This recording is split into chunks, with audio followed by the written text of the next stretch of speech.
KLX build series videos for a while. But what we've got today is the BBR heavy duty front fork springs.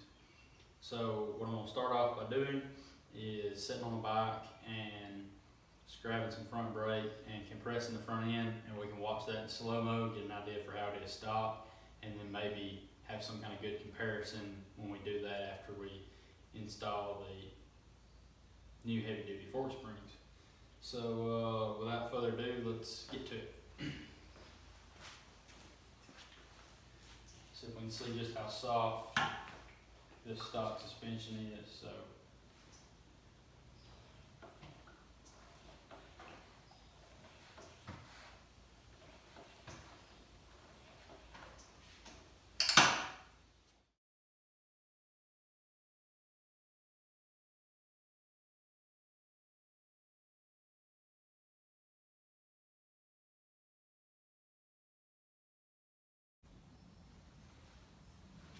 alright, as you can see, we've already removed the bars and the bar risers, folded them forward, and also I've loosened the top clamp.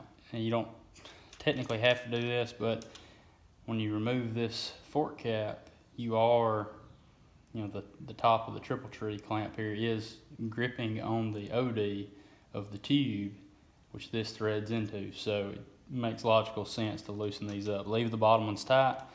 And then before you remove these, also you have to have the bike on a stand, unless you want the bike to end up falling over on the ground. So we will now loosen up the actual fork caps.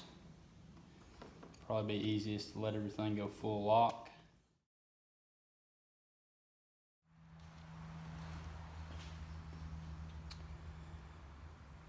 We're going to have two chrome ollie spacers.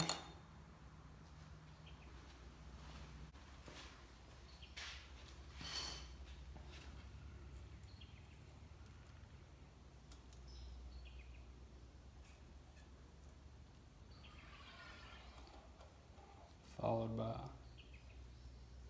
a washer per side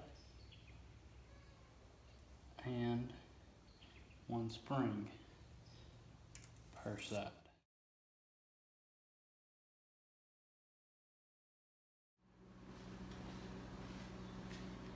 Alright, aftermarket springs are the exact same length. I have checked, at least side by side they're the same length. Any difference, very small.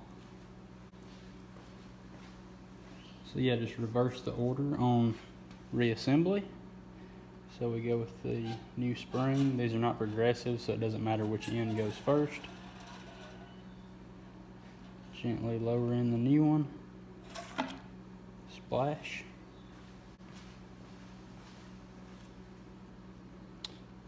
Drop in your washer.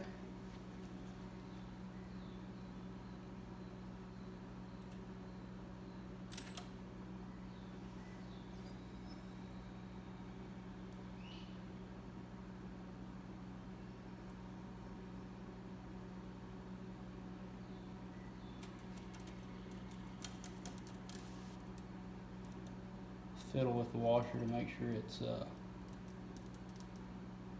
flat.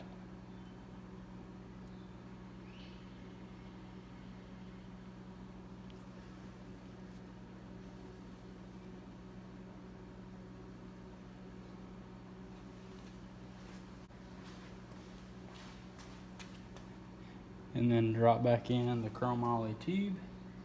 And then if you want to add any extra preload, now's the time to do it. And I would do it by just putting an extra washer in front of the tube. If you wanted to, I suppose you could do it on top of the tube as well. But it takes no time to take the tube out. If it were me, that's the way I would do it. Now would also be a good time to add a little bit of fork oil, maybe a cap, just to replace what stuck to the stock springs when they came out. I don't have any on hand, so I'm not going to worry about it. We will reinstall the caps. These are aluminum and they're pretty fine thread, so be very careful when you're threading them back in. not to cross thread. And these springs are just long enough that it will not thread without you applying force, which means, again, be very careful that you're pushing straight in line with the fork so as not to cross thread the aluminum cap.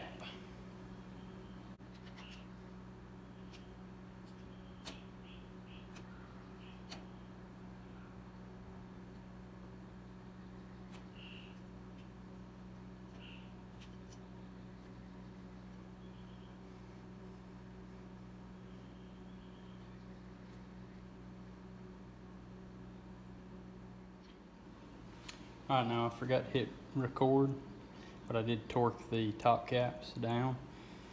Now I could not find a torque spec online for that. It's not in the service manual. I'm sure it's probably in a claimer, however you pronounce it, manual. Something that's a little bit better than the Kawasaki service manual.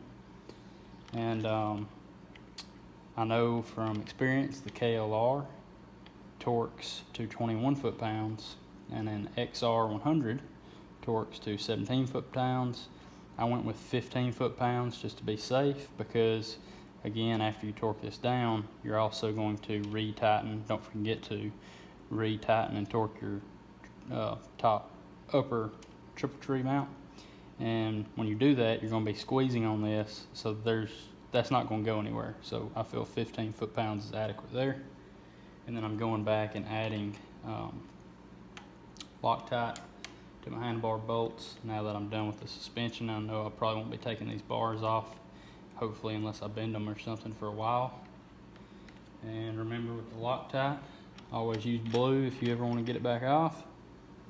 And also with Loctite, remember, it's like cocaine. A dab will do you. You don't need too much of this stuff.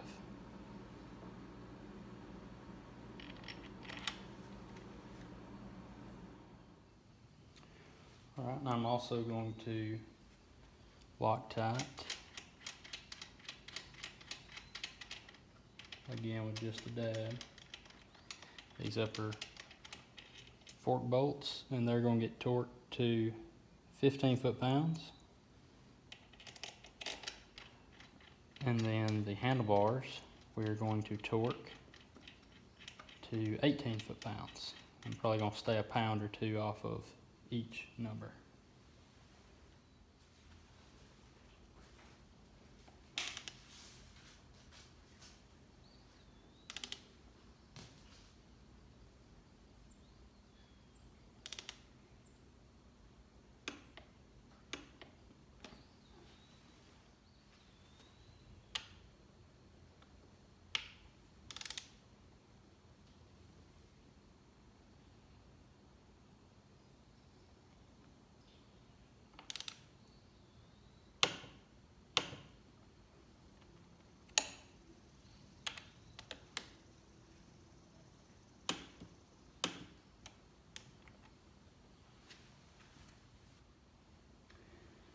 Alright, we have double checked ourselves. We know that the top clamps are torqued back down to 15 foot-pounds apiece.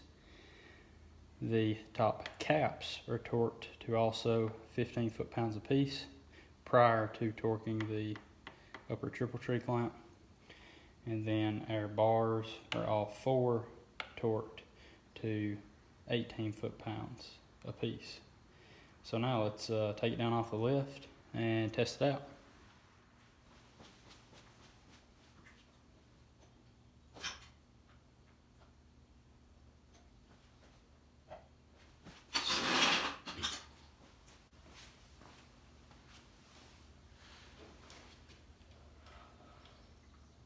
That is definitely noticeably stiffer. I'm going to try my best to reenact the test from the beginning of the video. So when I sit on it, put my weight on it, it may compress a quarter of an inch, maybe a half inch, so almost nothing.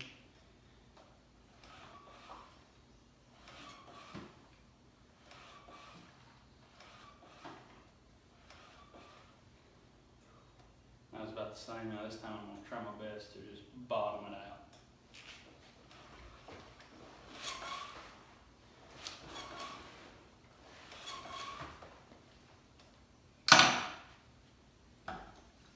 So, there you go.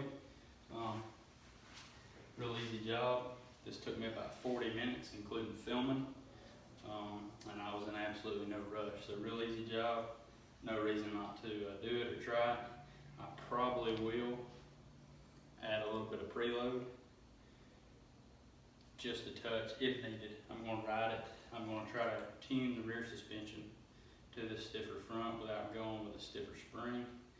So the way I've done that is I've already cranked up the rear shock preload, and then I'm just going to, I already know for a fact I'm going to run the compression as stiff as possible, and then I'm just going to adjust the rebound to match that higher preload spring pressure and spring rate.